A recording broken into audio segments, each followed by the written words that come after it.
Right breaking news చూస్తున్నాం. ప్రభుత్వ ప్రజా వ్యతిరేక విధానంపై పోరాడేందుకు టీడీపీ జనసేన నేతలతో కలిసి జేఏసీ ఏర్పాటుకు నిర్ణయించినట్లు టీడీపీ ఏపీ అధ్యక్షుడు అచ్చెన్నాయుడు చెప్పారు.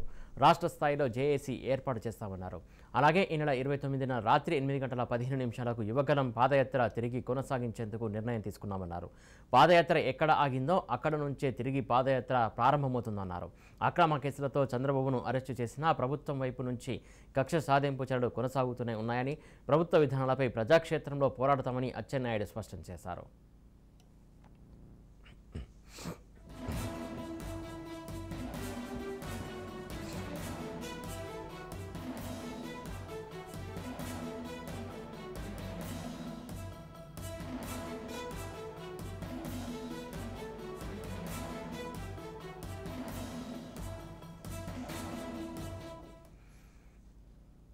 రైట్, దీనికి సంబంధించి తాజా అప్డేట్స్ అందించడానికి మా కరెస్పాండెంట్ గాలిబ్ సిద్ధంగా ఉన్నారు. గాలిబ్, చెప్పండి. తెలుగుదేశం పార్టీకి సంబంధించిన రాజకీయ వ్యవహారాలకు సంబంధించి ఏర్పాటు చేసిన పొలిటికల్ యాక్షన్ కమిటీ తొలి సమావేశం జరిగింది. ఈ సమావేశంలో పలు కీలక అంశాలపై నిర్ణయం తీసుకున్నారు. ఏదైతే చంద్రబాబు జైలుకు వెళ్ళిన తర్వాత తొలిసారిగా పార్టీకి సంబంధించిన కార్యక్రమాలు పొలిటికల్ యాక్టివిటీ కోసం ఈ కమిటీ ఏర్పాటు చేయడం జరిగింది. తొలి కమిటీకి తొలిసారి ఏర్పాటు చేసిన కమిటీ సమావేశానికి అచ్చెన్నాయుడు, యనమల రామకృష్ణుడు, దాంతో పాటు పార్టీకి సంబంధించిన బాలకృష్ణ, ఇతర కీలక నేతలు కూడా పాల్గొన్నారు. ఇక ఢిల్లీ నుంచి లోకేష్ కూడా పాల్గొనడం జరిగింది. ఈ సమావేశంలోనే కీలక నిర్ణయం తీసుకున్నారు. ఈ నెల 29 రాత్రి 8:15 యువగలం పాదయాత్రను తిరిగి ప్రారంభించాలని కూడా నిర్ణయం తీసుకోవడం జరిగింది. ఏదైతే తూర్పుగోదావరి జిల్లా రాజుల నియోజకవర్గంలోని గతంలోని ఏదైతుందో చంద్రబాబు అరెస్టు నేపథ్యంలోని లోకేష్ తన పాదయాత్రను అర్ధంతరంగా ముగించడం జరిగింది. ఈ నేపథ్యంలో ఈ పాదయాత్రను మళ్లీ కొనసాగించడంతో పాటు మరోపక్క జనసేన, తెలుగుదేశం పార్టీ ఉమ్మడి కార్యాచరణపై కూడా ఇరు పార్టీలకు సంబంధించిన నేతలు చర్చించడం జరిగింది. ఇంకా దాంతో పాటు లోకేష్ కు సంబంధించి ఈ రోజు ఇన్నర్ రింగ్ రోడ్ కేసులోని A14 ముద్దాయిగా కూడా రాష్ట్ర ప్రభుత్వం కేసు నమోదు చేసిన నేపథ్యంలో సిఐడి దీనిపై కూడా చర్చ తెలుస్తుంది. అంటే ఓవరాల్ గా వరుసగా తెలుగుదేశం పార్టీలో కూడా అరెస్టుల పరంపర కొనసాగే అవకాశం ప్రచారం జరుగుతున్న నేపథ్యంలోని నేరుగా ప్రజల్లో నేతలు ఉండే దిక్కు కూడా కార్యాచరణ సిద్ధం చేయబోతున్నారు. దాంతో పాటు తెలుగుదేశం జనసేనకు సంబంధించి పొత్తు ప్రకటించిన తర్వాత ఒక జాయింట్ యాక్షన్ కమిటీని కూడా ఏర్పాటు చేస్తామని చెప్పారు. ఇది ఇప్పటివరకు కార్యాచరణలోని ఎక్కడ రూపొందడం లేదు. ఈ నేపథ్యంలో త్వరలోనే యనమలతో పాటు జనసేనకు సంబంధించి నాదెళ్ల మనోహర్ కూడా సమావేశం ఈ వారంలో ఉండే అవకాశాలు ఉన్నాయి. ఈ అంశాలకు సంబంధించి కూడా చర్చించడానికి తెలుస్తుంది. ఓవరాల్ గా తాజా రాజకీయ పరిణామాలు, చంద్రబాబు అరెస్ట్ తో పాటు మరోపక్క లోకేష్ యువగలం పాదయాత్ర, ఒకరా లోకేష్ ను అరెస్ట్ చేస్తే ఏ విధంగా ముందుకు వెళ్ళాలి దానిపై కూడా అచ్చెన్నాయుడు నేతృత్వంలోని కమిటీ చర్చించడానికి తెలుస్తుంది. మొత్తానికి యువగలం పాదయాత్ర మాత్రం 29 రాత్రి 8:15 పాదయాత్ర ముగిసిన ప్రాంతం తూర్పుగోదావరి జిల్లా రాజోల్ నుంచి కూడా ప్రారంభం కాబోతుంది. మరోపక్క రాష్ట్రమంతా ఒక ప్రచారం జరుగుతుంది. ఫిబ్రవరి కేసులోని లోకేష్ ను కూడా అరెస్ట్ చేస్తున్న ప్రచారం జరుగుతున్న నేపథ్యంలో పార్టీ యంత్రాంగం మొత్తం ఎలక్ట్ అయింది. ఒకవేళ యుగల పాదయాత్రలోని లోకేష్ ని అరెస్ట్ చేస్తే మరింతగా నిరసన కార్యక్రమాలు తారాస్థాయికి చేరే దిశగా కూడా పార్టీ నిర్ణయాలు తీసుకున్నట్టు తెలుస్తుంది. ఓవరాల్ గా తొలిసారి ఏర్పాటు చేసిన పొలిటికల్ యాక్షన్ కమిటీ సమావేశం తెలుగుదేశం పార్టీ కార్యాలయం జరిగింది. పలు కీలక నిర్ణయాలు తీసుకోవడం జరిగింది. గాలిబ్, అంటే జేఏసీ ఏర్పాటు కంటే ఇందులో ఎవరెవరు సభ్యులు ఉంటారు, ఎట్లా అసలు వారి యొక్క కార్యకలాపాలు ఏంటి, దానికి సంబంధించి ఏమైనా ఉన్నాయి డీటెయిల్స్?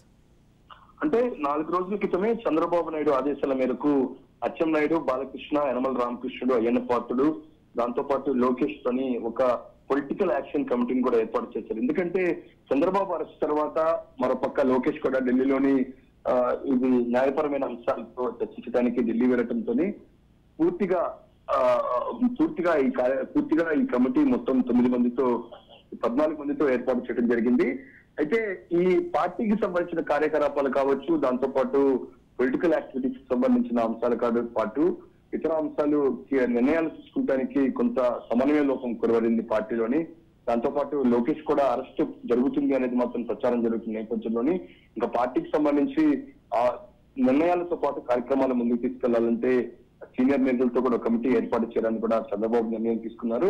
ఈ నేపథ్యంలోనే గత 4 రోజుల క్రితమే 14 మంది టీడీపీకి సంబంధించిన కీలక నేతలతోని ఒక కమిటీ ఏర్పాటు చేశారు. వాళ్ళు ఎప్పటికప్పుడు సమావేశం నిర్వహించడంతో పాటు పార్టీకి సంబంధించి నిరసన కార్యక్రమాలు ప్రజల్లోని అంటే రాష్ట్ర ప్రభుత్వం తీసుకుంటున్న ప్రజా వ్యతిరేక విధానాలకు సంబంధించి కూడా నిరసన ఆందోళన కార్యక్రమాలు చేయడంతో పాటు ధర్నాలు లాంటి ఇతర అంశాలు చేసేందుకు కూడా ఈ కమిటీ నిర్ణయం తీసుకోబోతుంది. ఇంకా దాంతో పాటు మరోపక్క టీడీపీ జనసేనకు సంబంధించి కూడా పొత్తుల ప్రకటించిన తర్వాత ఇప్పటి వరకు తెలుగుదేశం పార్టీ నుంచి ఉమ్మడి కార్యాచరణకు సంబంధించి కూడా ఎటువంటి ప్రకటన వెలువడలేదు. ఈ నేపథ్యంలో జనసేనతోని కలిసి పనిచేసేందుకు ఉమ్మడి కార్యాచరణ ప్రకటించేందుకు కూడా ఒక కమిటీ ఏర్పాటు చేయబోతున్నారు. ఇందుకు సంబంధించిన అంశాలను పలు నిర్ణయాలు తీసుకునేందుకు కూడా ఈ కమిటీ పనిచేయబోతుంది. ఇంకా దాంతో పాటు అక్టోబర్ 1వ తారీఖు నుంచి కూడా జనసేన అధినేత పవన్ కళ్యాణ్ కృష్ణా జిల్లాలోని వారాహి 4వ విడత యాత్ర ప్రారంభం కాబోతుంది. ఈ యాత్రలో తెలుగుదేశం పాత్ర ఏ విధంగా ఉండబోతుంది, తెలుగుదేశానికి సంబంధించి కేడర్ కూడా కలిసి పనిచేస్తున్నాయా అనే దానిపై కూడా ఇప్పటివరకు అస్పష్టంగా ఉంది. ఈ నేపథ్యంలోనే దీనిపై కూడా ఈ action committee political action committee నిర్ణయాలు తీసుకునేందుకే తెలుగుదేశం పార్టీ అధినేత ఈ కమిటీని ఏర్పాటు చేయడం జరిగింది. ఓవరాల్ గా పార్టీకి సంబంధించిన కార్యకలాపాలు, పొలిటికల్ ప్లాన్ సంబంధించి కూడా ఈ కమిటీ పనిచేస్తుంది. గాలిబ్, ఇందులో ముఖ్యంగా ఇక్కడ ఏదైతే జనసేనకు సంబంధించి కావచ్చు, టీడీపీకి సంబంధించి కావచ్చు, కలిసి వెళ్దామని ఆ రోజు చెప్పారు. కాకపోతే అప్పటి నుంచి ఇప్పటివరకు అయితే మళ్ళీ కలిసిన దాఖలాలు లేవు. అంటే ముందుకు వెళ్ళడానికి సంబంధించి కావచ్చు, ఎలాంటి చర్చలు జరిగే అవకాశం ఉంది? అంటే ఎందుకంటే ఈ రాజమండ్రి సెంట్రల్ జైలు వేదిక పొత్తులకు సంబంధించిన ప్రకటన తర్వాత ఒక్కసారిగా మరింతగా రాజకీయ పరిణామాలన్నీ మారిన పరిస్థితి కనపడుతుంది. ఈ కోర్టులో చంద్రబాబు వ్యతిరేక తీర్పులు రావటం, మరోపక్క జాతీయ నేతలను కలిసేందుకు, దాంతో పాటు న్యాయ నిపుణులతో చర్చించేందుకు లోకేష్ ఢిల్లీకే మకాం మార్చిన నేపథ్యంలోనే రాష్ట్రానికి సంబంధించి రాష్ట్రంలోని పార్టీ కార్యకలాపాలతో పాటు జనసేనకు సంబంధించిన పొత్తుల వ్యవహారాలకు సంబంధించి కూడా చర్చించేందుకు కీలకమైన నేతలు పూర్తిగా ఫోకస్ పెట్టబోవడంతో జనసేన టీడీపీకి సంబంధించిన పొత్తులపై భవిష్యత్ కార్యాచరణకు సంబంధించి కూడా పూర్తిగా ఎటువంటి నిర్ణయాలు తీసుకోవడంతో ఒక పార్టీలో ఒక అభ్యంతరమైన పరిస్థితి నెలకొందని చెప్పుకోవచ్చు. ఈ నేపథ్యంలోనే జనసేన టీడీపీకి సంబంధించిన పొత్తుల వ్యవహారాలు, దాంతో పాటు పార్టీకి సంబంధించి భవిష్యత్ కార్యాచరణపై నిర్ణయాలు తీసుకునేందుకే చంద్రబాబు నాయుడు ఈ కమిటీని ఏర్పాటు చేశారు, ఈ జాయింట్ యాక్షన్ కమిటీ. ఈ కమిటీ ఇకపై జనసేనతోని పొత్తుల వ్యవహారాలకు సంబంధించిన నిర్ణయాలు, దాంతో పాటు పార్టీకి సంబంధించి క్యాడర్ ఏ విధంగా ముందుకు వెళ్ళాలి, మరోపక్క లోకేష్ ని కూడా అరెస్ట్ చేస్తానని కూడా ప్రచారం జరుగుతున్న నేపథ్యంలో లోకేష్ అరెస్ట్ తర్వాత జరిగే పరిణామాలపై ఇప్పటికే ఒక నిర్ణయం తీసుకున్నట్లుగా తెలుస్తుంది. లోకేష్ అరెస్ట్ చేసిన వెంటనే రాష్ట్ర వ్యాప్తంగా నిరసన కార్యక్రమాలు మరింతగా ప్రజల్లోకి, ఎందుకంటే చంద్రబాబు అరెస్ట్ తర్వాత లోకేష్ రెండింటి కూడా రాష్ట్ర ప్రభుత్వం సక్రమంగా చేయలేదు, అక్రమంగా చేసింది అనేది కూడా ప్రజల్లోకి తీసుకుని ఈ కమిటీ పనిచేస్తుంది. ఇంకా దాంతో పాటు టీడీపీ జనసేనకు సంబంధించిన పొత్తుల వ్యవహారాలకు సంబంధించి కూడా త్వరలోనే నిర్ణయాలు ఉన్నట్లుగా తెలుస్తుంది. ఈ రోజు జరిగిన పొలిటికల్ యాక్షన్ కమిటీ సమావేశంలో కూడా ఇలాంటి అంశాలపై కూడా చర్చించారు.